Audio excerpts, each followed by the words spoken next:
Episode 141-145. Tidak, Jian Xinger memutar matanya ke arahnya. Dia ingin mengabaikan Sang Guanding, tapi dia masih khawatir. Sang Guanding adalah orang yang emosional. Jika dia benar-benar membunuh Shen Qiang, petunjuk yang dia temukan dengan susah payah akan hilang. Sebelum dia menemukan organisasi pembunuh itu, Shen Qiang harus tetap hidup. Kalau begitu biarkan dia hidup. Sang Guanding tersenyum nakal. Bukannya saya harus terlibat dalam bisnis Anda. Ayahku bertekad menjadikanmu menantu perempuannya, jadi aku tidak punya pilihan. Jian Xinger memelototinya. Jelas sekali bahwa dia adalah orang yang suka ikut campur, tetapi dia ingin menyalahkan ayahnya. Setelah kita membalas dendam, apa rencanamu dengan Shen Qiang? Izinkan saya mengingatkan Anda bahwa dia juga dari organisasi pembunuh itu. Jian Xinger mengabaikannya dan kembali ke villa. Keesokan paginya, Jian Xinger duduk di sofa di ruang tamu. Dia baru saja membuat secangkir kopi ketika dia melihat Sang Guanding menuruni tangga dengan piyama sutranya. Sang Guanding duduk di samping Jian Xinger dan berkata, "Saya sudah menangani sopir taksi itu untuk Anda." "Kamu membunuhnya." Jian Xinger sangat tidak senang. Sang Guanding berkata dengan tenang, "Saya tidak membunuhnya. Saya mengirim seseorang untuk membunuhnya. Aku sudah meminta seseorang untuk menyelidikinya. Dia bukan orang baik. Dalam beberapa tahun terakhir, lebih dari 10 orang tewas di tangannya. Dan mereka semua lemah, tua, sakit, dan cacat. Sedangkan untuk keluarganya, saya sudah meminta seseorang untuk mengirim mereka ke luar negeri untuk menetap." Jian Xinger tidak mengatakan apapun lagi. Sopir itu pantas mati. Dia hanya akan menganggapnya sebagai pembasmian kejahatan. Jian Xinger memandang Sang Guanding sambil berkata, "Kamu cukup efisien."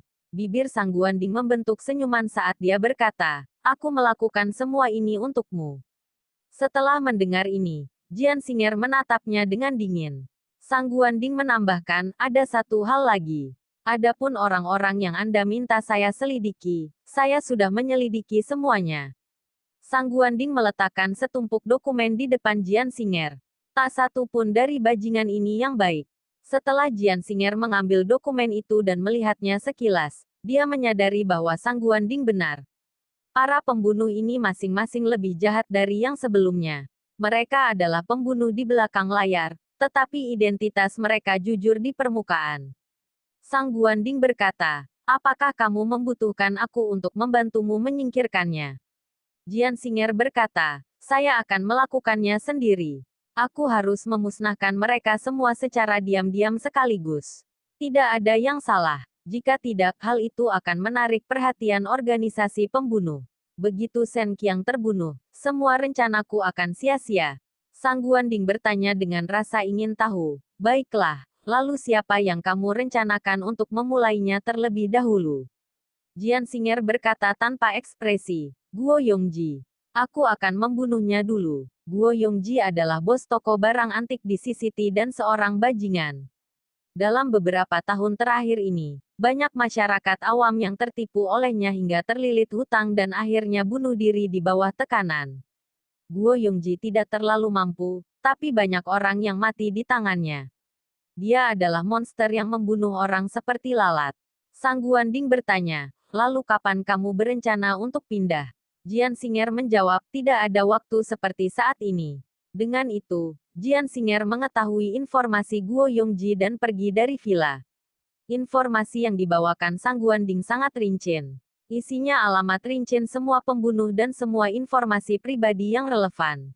Kota antik yang dibuka Guo Yongji berada di Jalan Kaiyuan di utara kota. Jalan Kaiyuan adalah jalan antik. Pada dasarnya, semua toko barang antik di CCT berkumpul di jalan ini. Itu adalah jalan terkenal di CCT dan banyak orang yang datang ke CCT untuk bepergian akan pergi ke sana. Jalan antik itu sangat rumit. Ada orang yang menjadi kaya dalam semalam, dan ada pula yang bangkrut. Guo Yongji mengandalkan metode curang untuk menipu orang biasa yang tidak berpengalaman dan mengumpulkan banyak kekuatan di jalan ini. Seseorang memberi julukan pada Guo Yongji, Guo Erlang, karena Guo Yongji sangat cerdas. Tidak peduli apa yang dibawa kepadanya. Guo Yongji telah menipu orang selama bertahun-tahun, tapi dia cukup mampu.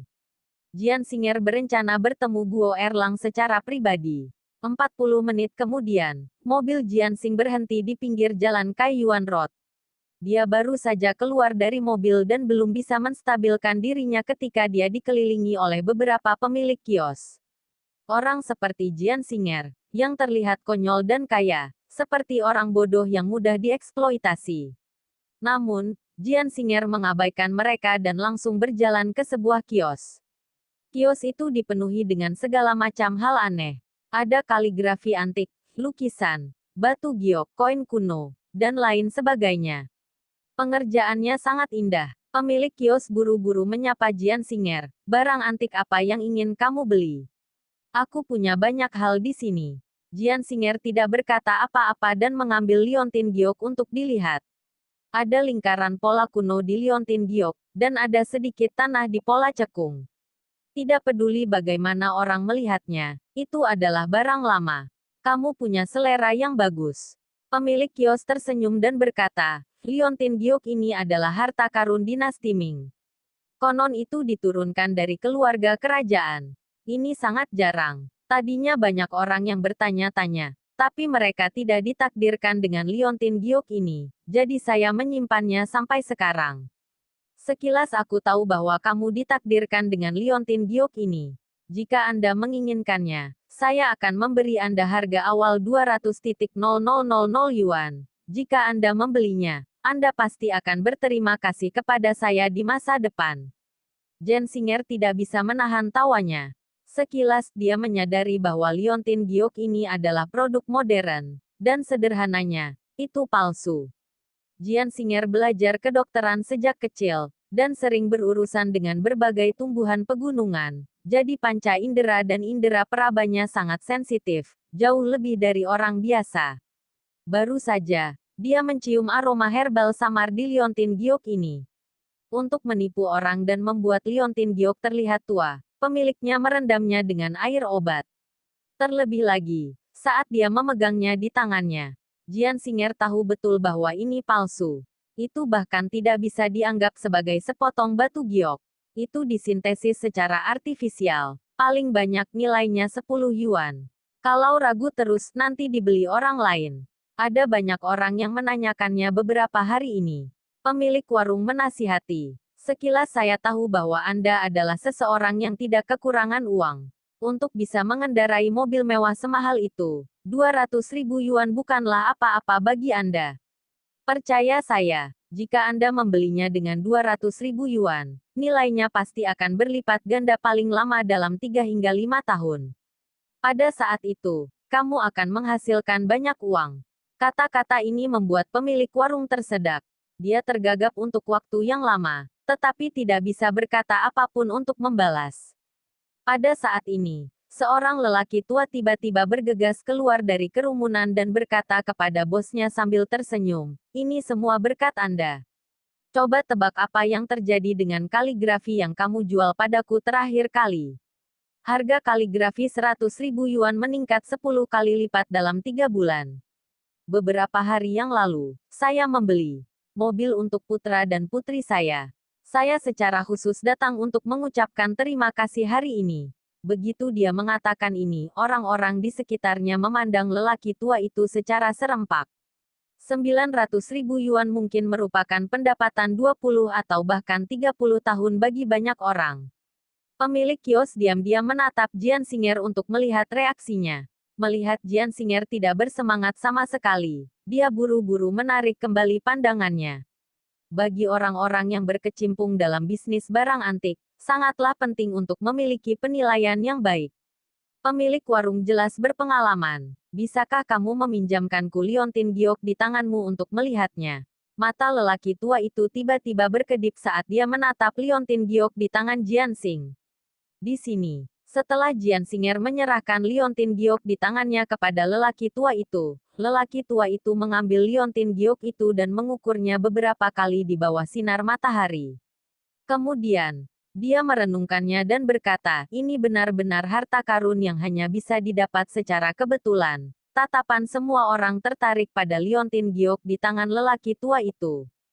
Saat lelaki tua itu mengelus liontin giok itu, dia berkata sambil berpikir, liontin giok ini berasal dari dinasti Ming. Dari pola dan pengerjaannya, ini produk resmi. Bagaimana kalau kamu menjualnya kepadaku seharga 400.000 yuan? Orang tua itu mengeluarkan kartu banknya dan menyerahkannya kepada bosnya. 11 tambahkan lagi 50.000, 450.000. Apa itu cukup? Pemilik kios tampak berkonflik. Lalu, dia diam-diam mengukur Jian Singer dari sudut matanya. Jian Singer memperhatikan tatapannya dan mencibir dalam diam. Dunia antik sungguh teduh. Orang tua ini jelas adalah seorang aktor yang disewa oleh bosnya untuk memaksanya membeli liontin giok. Pertama, lelaki tua itu sengaja berteriak keras untuk menarik perhatian orang lain sambil mengatakan bahwa nilai barang yang dibeli dari pemilik warung meningkat 10 kali lipat.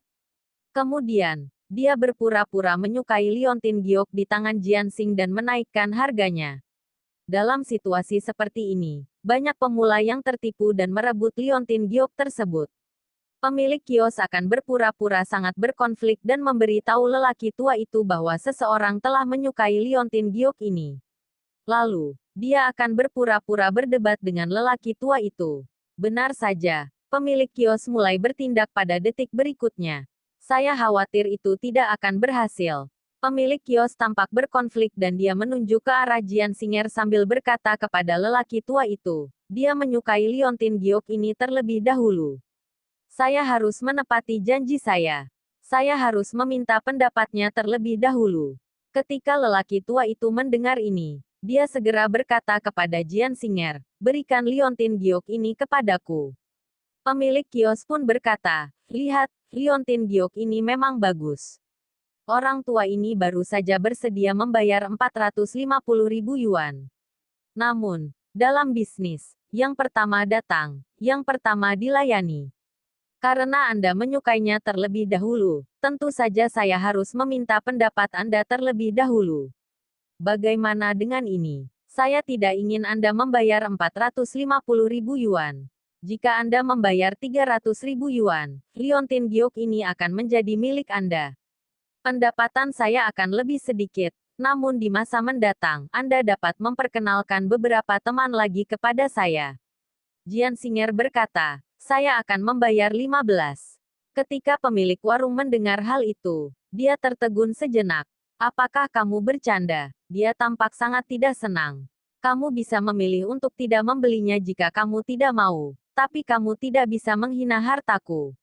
Jika kamu tidak menginginkannya, aku akan menjualnya kepada orang tua itu. Ketika nilai liontin giok meningkat, jangan katakan bahwa saya tidak memberi. Tahu Anda sebelumnya. Begitu dia selesai berbicara, pemilik kios melihat ke arah Jian Singer dan menunggu jawabannya. Aku tidak punya waktu untuk bercanda denganmu.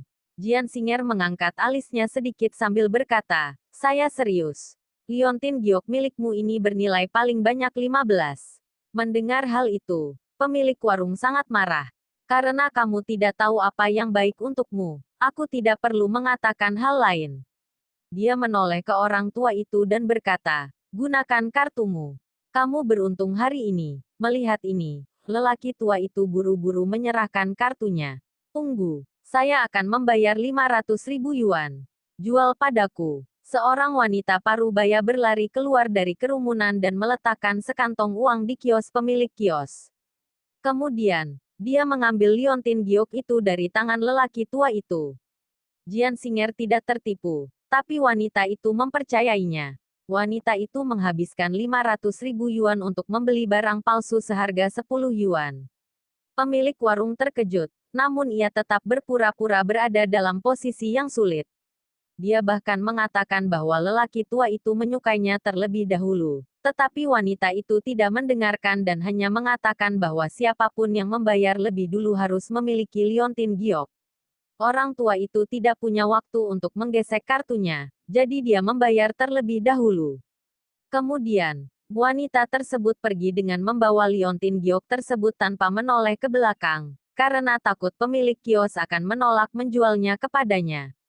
Masyarakat sekitar juga berpencar. Orang tua itu berpura-pura patah hati dan pergi dengan marah. Kamu benar-benar menderita kerugian besar hari ini. Liontin Giok itu sangat populer. Wanita itu hanya perlu menunggu nilainya naik. Pemilik kios tersenyum pada Jian Singer dan berkata, tapi tidak apa-apa. Saya masih memiliki banyak hal baik. Anda bisa melihatnya. Saya dapat memberi Anda diskon jika Anda menyukai sesuatu. Suasana hatiku sedang bagus hari ini. Kamu sangat lucu. Bibir Jian Singer membentuk senyuman. Apa maksudmu? Saya tidak mengerti. Pemilik kios tampak bingung. Tidak ada seorang pun di sini. Jadi berhentilah berpura-pura. Jian Singer menatap pemilik kios sambil berkata, pria tua dan wanita tadi adalah aktor yang kamu pekerjakan. Untuk menipu saya, Anda mengadakan pertunjukan. Omong-omong, jika itu adalah orang biasa, dia mungkin benar-benar tertipu hari ini. Ketika pemilik kios mendengar ini, dia tercengang. Namun, dia segera sadar kembali dan melihat sekeliling.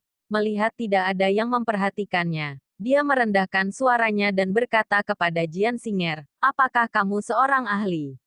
Industri ini seperti ini. Anda tahu aturan yang tidak terucapkan. Karena Anda seorang ahli, saya tidak akan berbohong kepada Anda. Jangan sebarkan berita itu. Aku hanya berusaha menghidupi keluargaku. Mari kita lupakan masalah ini hari ini. Mari berteman. Di masa depan, kamu bisa membeli apapun yang kamu mau untukku. Aku akan memberimu lebih banyak uang. Mendengar hal tersebut, pemilik warung menjadi panik. Dia berpikir bahwa Jian Singer bertekad untuk memberinya pelajaran hari ini. Jika barang-barangnya diambil oleh Jian Singer dan diserahkan kepada polisi, dia akan dijatuhi hukuman setidaknya 5 tahun. Jika Jian Singer memiliki bukti, dia dikacaukan. Saya sangat tahu kesalahan saya. Mohon bermurah hati dan maafkan saya. Aku memohon Anda, aku tidak akan berani melakukannya lagi. Pemilik warung langsung memohon, aku tidak mencoba memberimu pelajaran. Aku tidak punya waktu untuk disia-siakan pada orang sepertimu. Jian Singer berbisik kepada pemilik kios, temukan sesuatu yang sulit diketahui apakah itu asli atau palsu, sesuatu yang bahkan para ahli pun tidak dapat membedakannya. Pemilik kios terlihat sangat ragu-ragu, namun pada akhirnya, dia mengeluarkan sebuah kotak kayu yang sangat indah dari sudut. Setelah membukanya, dia dengan hati-hati memperkenalkannya pada Jian Singer. Saya mempublikasikan lukisan kuno ini sebagai karya asli Qibai. Meski bukan milik Qibai, namun ditiru oleh pelukis terkenal lainnya di zaman dahulu. Selama dia bukan anak kandung Qibai, tidak ada yang tahu apakah itu asli atau palsu. Harga lukisan ini tidak murah ketika saya membelinya. Jian Singer meliriknya dan berkata langsung, baiklah, ambillah. Pemilik kios menyerahkannya kepada Jian Singer dengan enggan. Lukisan kuno tiruan ini adalah barang paling berharga di tangannya. Awalnya, dia berencana mengandalkan lukisan ini untuk menipu orang bodoh dan menghasilkan sekitar 18 juta yuan. Sekarang, semuanya harus dijadikan bebek dan itik jantan. Baiklah, gesek kartumu. Jian Singer menyerahkan kartu bank itu kepada pemilik kios. Pemilik kios melambaikan tangannya saat melihat ini. Ambil langsung. Aku tidak akan mengambil uangmu. Aku hanya berharap kamu bisa berpura-pura tidak terjadi apa-apa hari ini. Jangan laporkan aku. Pemilik kios tahu prioritasnya. Jika Jian Singer pergi ke kantor polisi untuk melaporkannya dan dia dijatuhi hukuman 3-5 tahun, kerugiannya akan jauh lebih dari 80.000 yuan. Anda harus menerima uang ini. Aku membutuhkan seseorang untuk menjadi pemanduku. Ini pertama kalinya aku berada di Kaiyuan, jadi aku tidak terbiasa dengan banyak hal. Jian Singer melanjutkan, 80.000 yuan ini tidak gratis. Anda harus menjadi pemandu saya. Ketika saya selesai dengan bisnis saya akan memberi Anda 200.000 yuan lagi. Mendengar hal itu, pemilik warung pun tertarik. Dalam pekerjaan mereka, bisnis tidak stabil. Siapa yang tahu kalau dia bisa menghasilkan 200.000 yuan dalam waktu setengah tahun? Baiklah. 11 Dengarkan instruksimu di masa depan. Pemilik kios langsung menyetujuinya. Kemudian, dia mulai membersihkan kiosnya. Dia tidak berencana mendirikan kios hari ini. Melindungi orang kaya seperti Jian Singer daripada mendirikan kios jauh lebih menguntungkan. Ketika Jian Singer membawa pemilik kios ke pintu masuk kota antik kota laut, ekspresi pemilik kios menjadi ragu-ragu. Kamu di sini bukan untuk mencari masalah dengan Guo Erlang, kan? Ya, Jian Singer mengangguk. Begitu dia mengatakan ini, pemilik kios sangat ketakutan sehingga dia mundur beberapa langkah. Hampir semua orang di dunia antik seluruh kota laut tahu tentang Guo Erlang. Dia berhati-hati, paranoid, dan kejam. Mereka yang berkonflik dengannya biasanya tidak akan mendapatkan akhir yang baik. Bahkan jika dia memberi pemilik kios 500.000 yuan, dia tidak akan berani bermusuhan dengan Guo Erlang. Jika aku tahu bahwa kamu adalah musuh Guo Erlang, aku tidak akan berani menyetujuinya, apapun yang terjadi. Saya masih harus mencari nafkah di sini di Kaiyuan di masa depan. Beraninya aku memprovokasi dia. Tolong lepaskan aku. Pemilik kios melambaikan tangannya berulang kali. Wajahnya dipenuhi rasa takut pada Guo Erlang. Jian Singer mengangkat alisnya sedikit dan berkata, kamu tidak perlu takut. Dia bukan tandinganku. Pemilik kios berkata tanpa daya. Meskipun kamu kaya, kamu tidak tahu orang seperti apa Guo Erlang itu. Bulan lalu, pewaris generasi kedua yang kaya dari ibu kota datang mencari masalah dengan Guo Erlang. Pada akhirnya, pewaris generasi kedua yang kaya itu terpaksa terjun ke sungai dan bunuh diri. Bahkan perusahaannya tutup. Ketika Jian Singer mendengar ini, dia terkekeh. Tampaknya Guo Erlang cukup mampu, tapi tidak ada gunanya tidak peduli seberapa mampu dia. Sejak dia ada di sini, hari ini adalah hari kematiannya. Pertama, aku bilang kamu tidak perlu takut dia ada bersamaku. Kedua, Anda berjanji untuk menjadi pemandu saya, tetapi Anda mengingkari janji Anda. Anda harus tahu konsekuensinya jika saya menyerahkan barang-barang Anda kepada polisi. Nada bicara Jian Singer tenang, tapi kata-katanya mengancam. Dia harus menggunakan cara seperti itu untuk membuat orang seperti pemilik warung patuh. Wajah pemilik kios dipenuhi keputusasaan. Setelah berpikir lama, dia akhirnya memutuskan untuk mengikuti Jian Singer ke aula kota antik. Begitu dia masuk, seorang pelayan wanita muda datang dari jauh dan menyapa mereka berdua dengan senyuman. Mobil mewah Jian Singer, yang bernilai ratusan juta, diparkir di pintu masuk. Para karyawan di sini sekilas tahu bahwa Jian Singer adalah orang kaya. Minta atasanmu untuk keluar dan menemui saya, kata Jian Singer langsung. Begitu dia mengatakan ini, semua orang yang hadir melihat ke arah Jian Singer. Dia ingin bertemu bosnya segera setelah dia masuk, dan dia bahkan ingin bosnya keluar dan menemuinya secara pribadi. Jelas sekali bahwa statusnya tidak biasa. Kalau tidak, tidak ada yang berani pamer di wilayah Guo Erlang seperti ini. Saya benar-benar minta maaf, tapi bos kami sedang sangat sibuk sekarang. Jika Anda memiliki sesuatu yang mendesak, Anda dapat memberi tahu saya. Saya akan membantu Anda menyampaikan pesan kepadanya. Atau Anda dapat meninggalkan nomor untuk saya. Kalau bos kami ada waktu luang, saya akan beritahu Anda, kata petugas itu dengan sangat sopan. Saya mencari dia untuk mendiskusikan kesepakatan bisnis besar. Jika dia menolak keluar dan menemuiku, dia akan menyesalinya, kata Jian Singer. Petugas wanita itu tampak sangat gelisah. Bagaimana dengan ini, Nyonya? Tunggu di aula sebentar. Bos kami akan mengadakan konferensi penilaian harta karun nanti. Saat rapat berakhir, dia akan bebas menemui Anda. Jian Singer bertanya sambil tersenyum, konferensi penilaian harta karun. Petugas itu tersenyum dan mengangguk sambil menjawab, ya. Banyak ahli barang antik terkenal akan hadir di sini hari ini. Perusahaan kami mengadakan konferensi penilaian harta karun setiap tahun. Tunggu sebentar. Baiklah. Kalau begitu tunggu sebentar. Aku akan meminta Guo Erlang untuk menilai hartaku nanti. Setelah Jian Singer duduk di sofa, petugas wanita dengan cepat menuangkan secangkir teh panas untuknya. Kemudian, petugas wanita itu pergi untuk menerima pelanggan lainnya.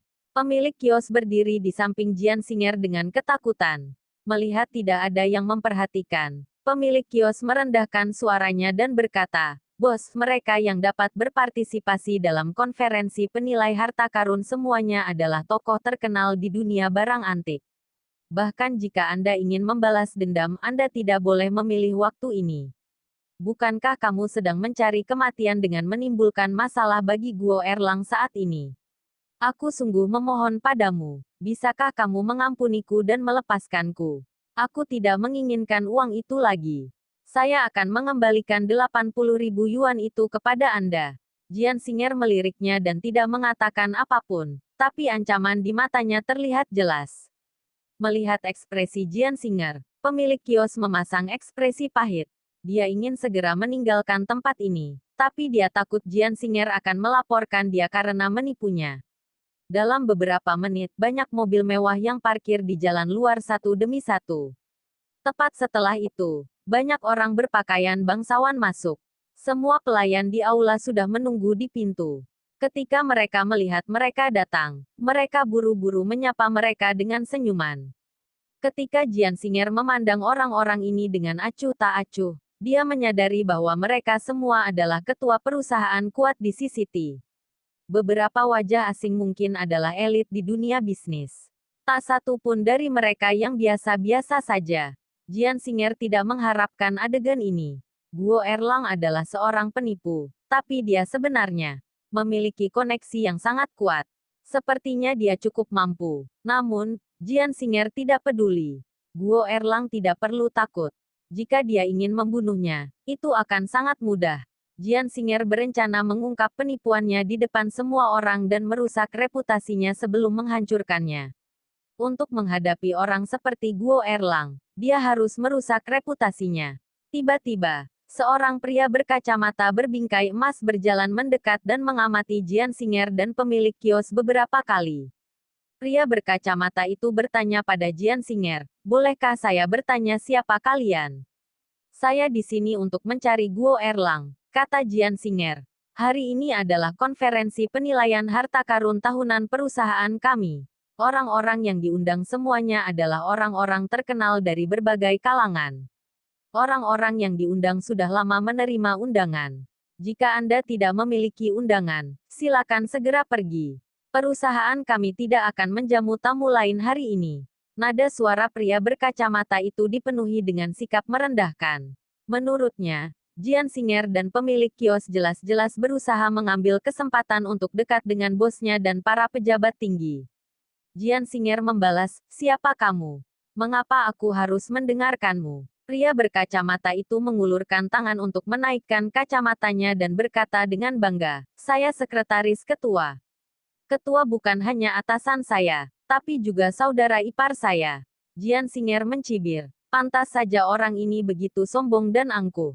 Jian Xinger berkata, "Anda tidak memenuhi syarat untuk berbicara dengan saya. Suruh ketua Anda datang sendiri." Ketika pria berkacamata mendengar ini, ekspresinya langsung menjadi gelap dan dia berkata dengan nada dingin, "Jalang, apa kamu tahu di mana ini? Jika Anda ingin berperilaku kejam, Anda sudah melampaui batas. Jangan berpikir kamu bisa melakukan apapun yang kamu mau hanya karena kamu mengendarai mobil mewah. Kamu bahkan tidak tahu dari mana kamu mencuri mobil itu, bukan? Jika Anda ingin pamer, pergilah ke tempat lain. Jika kamu tidak nyahlah, jangan salahkan aku karena bersikap kasar."